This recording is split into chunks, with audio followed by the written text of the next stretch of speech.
Social మీడియాలో కథనాలు వచ్చినాయి. 5గురు మంత్రులు ఉన్నారు, 19 మంది ఎమ్మెల్యేలు ఉంటే మా మాటలు ఐఏఎస్లు వింటలేరు, ఏ ఒక్క శాఖ అధికారులు కూడా వింటలేరని చెప్పేసి ఇలా వార్తలు చూస్తూ ఉన్నాము. మరి ఎందుకు ఈ పరిస్థితి వస్తూ ఉన్నది? దళితుల సమస్యలు పరిష్కరించవలసినటువంటి, రిప్రజెంట్ చేయవలసినటువంటి నాయకులే ఆ మాట అన్న తర్వాత మా పనులు ఎవరు చేయాలా, మాకున్నటువంటి చిన్న చిన్న సమస్యలను ఎవరు పరిష్కరించాలని చెప్పేసి ఇలా మేము ప్రభుత్వాన్ని డిమాండ్ చేస్తున్నాం. అయా మంత్రులు, ఎమ్మెల్యేలారా, ముందుగాల మీరు దళిత సమాజాన్ని దగ్గర తీసుకోండి, మాకున్నటువంటి సమస్యల మీద మీరు స్పందించండి చట్టసభల్లో. అది ఎస్సీ వర్గీకరణ కోసం అంత ముందు కూడా చాలా వరకు కూడా ఎస్సీ నాయకులు ముందు వేసుకొని కూడా అందరిపై ధర్నా చేసినటువంటి సందర్భాలు మనం చూస్తున్నాం. ఇప్పుడు ఎస్సీ వర్గీకరణ అయిపోయింది, మళ్ళీ ఇప్పుడు మీకోసం అని చెప్పి మీరు చేస్తుంటే వాళ్ళందరూ నాయకులందరూ ఖచ్చితంగా ఇదంతా నెరవేరుస్తున్న నమ్మకం ఏమైనా ఉందా? ఇలా ఎస్సీ వర్గీకరణ అనేది ఉన్నదానికి ఏమైనా పెద్ద రిజర్వేషన్లు పెంచింది కాదండి, ఉన్నదాన్ని వర్గీకరణ చేశారు. దానివల్ల కొన్ని కులాలు మాకు నష్టం జరిగిందని కూడా అంటున్నారు. ఆ సందర్భంలో కూడా ఆ కులాలకు సంబంధించిన నాయకులను పిలిచి మాట్లాడాలి కదా.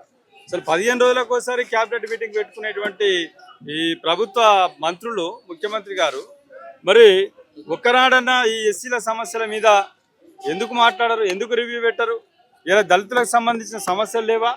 ఇలా అసైన్డ్ భూముల సమస్య ఎప్పటి నుంచో ఉన్నది. ఈ రాష్ట్రంలో దాదాపు 25 లక్షల ఎకరాలు అన్యాక్రాంతమైంది చెప్పి పత్రికల్లో వార్తలు వచ్చినాయి. అసైన్డ్ భూములకు ఇలా పక్కన కోట్ల రూపాయల వాల్యూ చేసేటువంటి పట్టా ల్యాండ్స్ ఉంటే దాని పక్కనే అసైన్డ్ భూములు ఉంటాయి. కానీ మాత్రం ఈ అసైన్డ్ భూములకు ఎన్ఓసి వారు వాళ్ళు ఇవాళ 2-3 సంఘాలతోటే, ఇలా కొన్ని సంఘాలతోటే ఇలా మేము మీటింగ్ చేసాం. కొన్ని వేల మంది రావడం జరిగింది. రేపు ఇది ప్రారంభం మాత్రమే. మాకు ఈ డిమాండ్ల మీద మీరు ఇచ్చినటువంటి దాదాపు 3 నెలల సమయం ఇస్తున్నాం, 90 రోజుల సమయం ఇస్తా ఉన్నాము. ఈ 90 రోజుల కాలంలో ఈ హామీలు నెరవేర్చకపోతే ఊరూరుకు, ప్రతి జిల్లాకు, ప్రతి నియోజకవర్గానికి ఈ ఎస్సీ కులాల జేఏసీ ఆధ్వర్యంలో తిరిగి అందరినీ కూడా కూడగొట్టి ఈ దళితుల ఆధ్వర్యంలో పెద్ద ఎత్తున భారీ బహిరంగ సభను కూడా ఏర్పాటు చేస్తాం. ఆ పరిస్థితి రాకుండా, దళితుల వ్యతిరేకను ముందుకు రాకుండా ఇలా దళితులు మీకు అండగా నిలిచినాం, ఈ పార్టీకి అండగా నిలిచినాం ఇలా. కాబట్టి ఈ దళితుల పక్షాన కాంగ్రెస్ పార్టీ ఉన్నదని చెప్పేసి నిరూపించుకోవడానికి ఈ కాలాన్ని, ఇంకా 2 సంవత్సరాల కాలం ఉన్నది, వాళ్ళకు తక్కువ ఏం లేదు. 2 సంవత్సరాల కాలాన్ని వినియోగించుకొని ఈ హామీలన్నీ నెరవేర్చి మళ్ళీ ప్రభుత్వంలోకి రావాలనే మేము కోరుకుంటా ఉన్నాం. మేము ప్రభుత్వాన్ని వ్యతిరేకిస్తలేం, ఆ ప్రభుత్వం ఇచ్చినటువంటి హామీలను నెరవేర్చాలి. ఎందుకంటే ఇలా క్షేత్రస్థాయిలో ఉన్నటువంటి దళితులందరూ కూడా మా దగ్గరకు వస్తుంటారు. మీ దగ్గరికి వస్తే రానియరు, మీరు వాళ్ళ సమస్యలు పట్టించుకోరు. ఆ సమస్యలను మీ దగ్గరికి ఒక మంత్రులుగా, ఎమ్మెల్యేలుగా మీ దగ్గరికి తీసుకొచ్చినప్పుడు ఇది క్యాబినెట్లో పెట్టండి. మీరు ఇలా మాకు ఒత్తిడి వస్తుంది, మా ప్రజల నుంచి ఒత్తిడి వస్తుందని చెప్పి మీరు క్యాబినెట్లో పెట్టండి. మీరు ఎమ్మెల్యేలుగా, మినిస్టర్లుగా చట్టసభలో, అసెంబ్లీలో మాట్లాడండి. ఎంతసేపు మీ యొక్క లావాదేవీల మీద, మీ అవినీతి అక్రమాల మీదనే సభను వృధా చేసుకుంటా ఉన్నారు. కానీ ఈ దాదాపు 60 లక్షల మంది ఉన్నారని చెప్పేసి ఈ రాష్ట్ర ప్రభుత్వమే చెప్పింది. 60 లక్షల మంది, మిగతా ఉపకులాలు కలిపితే మొత్తం 1 కోటి మంది ఇలా దళిత జనాభా ఉంటాయి. వాళ్ళకి సంబంధించిన సమస్యలు మీకు సమస్యలుగా కనిపిస్తలేవా? ఇందిరమ్మ ఇండ్లు అని చెప్పేసి ఇలా 1,00,000 ఇండ్లు అని చెప్పేసి రోడ్ మొత్తం సిటీ అంతా పబ్లిసిటీ చేస్తూ ఉన్నారు. 1,00,000 ఇండ్లలో దళితులకు ఎన్ని ఇస్తున్నారు? ఇలా దాదాపు మొన్ననే చెప్పారు మీరు, ఈ మొత్తం పేదలలో, నిరుపేదలలో, ఇండ్లు లేని నిరుపేదలలో 80% దళితులే ఉన్నారని ప్రభుత్వం ప్రకటించింది. మరి ఇందులో ఇందిరమ్మ లిస్టులో అప్లై చేసుకున్న వాళ్ళలో first list, second list, third list అని పెట్టి అందులో కూడా దళితులను అందరూ పెట్టారు. మొత్తం లేని వాళ్ళు అంతా దళితులు ఉన్నారని చెప్పినాక మళ్ళీ ఈ లిస్టులు ఏందండి? మీరు ఫస్ట్ లిస్ట్లో L1లో ఉన్నా, L2లో ఉన్నా, L3లో ఉన్నా దళితులకు అందరికీ కూడా ఇందిరమ్మ ఇల్లు ఫస్ట్ ప్రియారిటీ ఇవ్వాలి. అందులో కూడా 57 MBSC కులాలకు ఫస్ట్ ప్రియారిటీ ఇవ్వాలని చెప్పేసి డిమాండ్ చేస్తున్నాం. ఖచ్చితంగా ఇలా ఈ అధికారంలో ఉన్నటువంటి పార్టీకే మేము విజ్ఞప్తి చేసినా, మేము ఓటేసింది ఈ పార్టీకి కదా. అధికారంలోకి వచ్చిన తర్వాత చివరి డిక్లరేషన్ కావచ్చు, లేదంటే ఇతర హామీలు కావచ్చు ఇస్తామని చెప్పిన, మరి ఇప్పటి వరకు ఇవ్వట్లేదు. మరి ఎట్లా ముందుకు పోతుంది అంటారు కాంగ్రెస్ ప్రభుత్వం? మేడం, నా పేరు షేపూరి నరసింహ. నేను మాల సంఘాల జేఏసీ తెలంగాణ రాష్ట్ర వైస్ ప్రెసిడెంట్. అధికారంలోనికి రాకముందు చేవెళ్ళ డిక్లరేషన్లో కాంగ్రెస్ పార్టీ ఇచ్చినటువంటి హామీలు ఈ దళితుల కోసము ఏదైతే ఉందో, ఈ 59 కులాల దళితుల కోసము ఒక 22,000 కోట్ల రూపాయలు దళితుల సంక్షేమాని కోసం కేటాయిస్తామని చెప్పేసి హామీ ఇచ్చింది.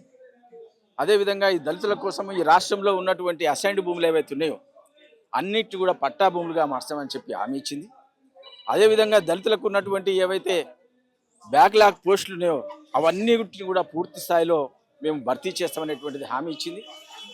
అదేవిధంగా మరి ఈ రాష్ట్రంలో ఉన్నటువంటి ఈ దళితుల్లో ఉన్నటువంటి ఏదైతే సంక్షేమ సంఘానికి సంబంధించినటువంటి తర్వాత ఈ దళితుల కోసం ఏవైతే కేటాయిస్తున్నటువంటి ఈ నిధులు ఏవైతే ఉన్నాయో పూర్తి స్థాయిలో వాటికి తప్పకుండా మరి వాళ్ళకు కేటాయిస్తాం, వాళ్ళకు అందేటట్టుగా ఫలాలు అందేటట్టుగా మేము చేస్తామని చెప్పేసి హామీ ఇవ్వడం జరిగింది. కానీ ఇంతవరకు వాళ్ళు ఇచ్చినటువంటి వాగ్దానాలు ఏవైతే ఉన్నాయో చెవిలన్ డిక్లరేషన్లు ఏవైతే చెప్పడం జరిగిందో ఏ ఒక్కటి కూడా అమలు కాలేదని చెప్పేసి నేను ఈ సందర్భంగా తెలియజేస్తున్నా. ముఖ్యంగా మరి అదేవిధంగా సుప్రీంకోర్టు ఈ మధ్యన ఇచ్చినటువంటి మరి ఏదైతే తీర్పు ఉందో ఆ తీర్పు నుంచి ఎస్సీలో ఉన్నటువంటి ఏదైతే వర్గీకరణ జరిగిందో ఆ వర్గీకరణలో కూడా రోస్టర్ పాయింట్లో మాలలకు తీవ్రంగా అన్యాయం జరుగుతుందనేటువంటి విషయాన్ని కూడా అనేక విధాల మీద మాలలు మరి డిమాండ్ చేయడం జరిగింది. వర్గీకరణలో ఉన్నటువంటి రోస్టర్ పాయింట్ విధానాన్ని సవరించమని చెప్పేసి ఎన్నో నోటిఫికేషన్లు ఇచ్చిన ఏ నోటిఫికేషన్లో కూడా మాలలకు కూడా ఉద్యోగాలు వచ్చేటువంటి పరిస్థితి లేదు అని చెప్పేసి అనేక వేదికల మీద గొంతెత్తి చెప్పడం జరిగింది. అయినప్పటికీ కూడా రాష్ట్ర ప్రభుత్వానికి ఇంతవరకు చలనం లేకుండా పోయింది.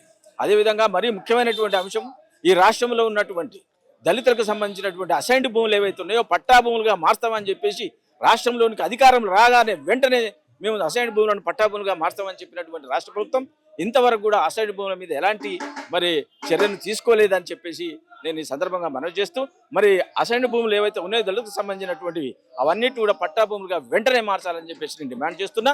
అదేవిధంగా ఎస్సీలకు కేటాయించినటువంటి గతంలో కేటాయించినటువంటి ఎస్సీ సంక్షేమానికి కేటాయించినటువంటి ఏవైతే నిధులు ఉన్నాయో అవి ఏ స్థాయిలో ఎప్పుడెప్పుడు ఎంతెంత ఖర్చు పెట్టిరు నిజంగానే ఎస్సీలకు అందుతున్నాయా లేదా అనేటువంటి విషయాన్ని కూడా మీరు పరిశీలన చెప్పి అదే చెప్తున్నాను. అదేవిధంగా ఈ సందర్భంగా నేను రాష్ట్ర ప్రభుత్వాన్ని డిమాండ్ చేస్తున్నాను. అంతకంటే ముఖ్యమైనటువంటి అంశం ఏంటంటే 2011లో సెన్సస్ చేసిన దాని ప్రకారంగా ఈ రాష్ట్రంలో ఉన్నటువంటి అన్ని కులాల యొక్క జనాభా తీసుకోవడం జరిగింది. అదేవిధంగా ఈ రాష్ట్రంలో ఉన్నటువంటి 59 కులాల యొక్క దళితుల జనాభా కూడా తీసుకోవడం జరిగింది. 59 కులాల యొక్క దళితుల జనాభా 2011 తీస్తే ఇప్పుడు 2026 కేంద్ర ప్రభుత్వంలో దీనికి సపరేట్ వింగ్ ఉంది, సెన్సస్ డిపార్ట్మెంట్ అని ఉంది. మా సెన్సస్ డిపార్ట్మెంట్ ఎందుకు పనిచేస్తలేదు? మీరు ఈ 2026కు సంబంధించినటువంటి 11 నుంచి 10 సంవత్సరాలకు ఒకసారి 2022లో మరొకసారి మరి సెన్సస్ చేయాల్సినటువంటి అవసరం ఉంది. దాని ప్రకారంగానే ఈ అప్పుడెప్పుడో 15% ఉన్నటువంటి రిజర్వేషన్ను ఇప్పుడున్నటువంటి జనాభా ప్రాతిపదికన 22% పెంచుతామని చెప్పి చెవిల డిక్లరేషన్ చెప్పడం జరిగింది. మరి ఇంతవరకు ఆ సెన్సస్ లేదు, 22% పెంచింది లేదు. అదే 15% ఉన్నటువంటి కులాలకు పంచాయతీ పెట్టి ఈరోజు దళితుల మధ్య అనైక్యతకు ఒక తావిచ్చే విధంగా రాష్ట్ర ప్రభుత్వం వ్యవహరిస్తున్నటువంటి తీరును పూర్తిగా గర్హించడం అని చెప్పేసి సందర్భంగా మనవి చేస్తూ ఈ రోస్టర్ విధానాన్ని సవరించి ఎస్సీలకు ఇచ్చేటువంటి సంక్షేమ పథకాలు అదేవిధంగా ఎస్సీలకు ఉన్నటువంటి దళిత మీద పట్టాభూములుగా మార్చమని చెప్పేసి ఎస్సీలకు ఏవైతే కేటాయింపులు జరిగిన నిధులు కేటాయించిన ఎస్సీలకు పూర్తి స్థాయిలో అవి అందేటట్టుగా చేయమని చెప్పేసి అదేవిధంగా ఎస్సీలకు ఏవైతే బ్యాక్లాగ్ పోస్టులు ఉన్నాయో అవన్నిటిని వెంటనే భర్తీ చేయాలని చెప్పి సందర్భంగా రాష్ట్ర ప్రభుత్వాన్ని డిమాండ్ చేస్తున్నాను.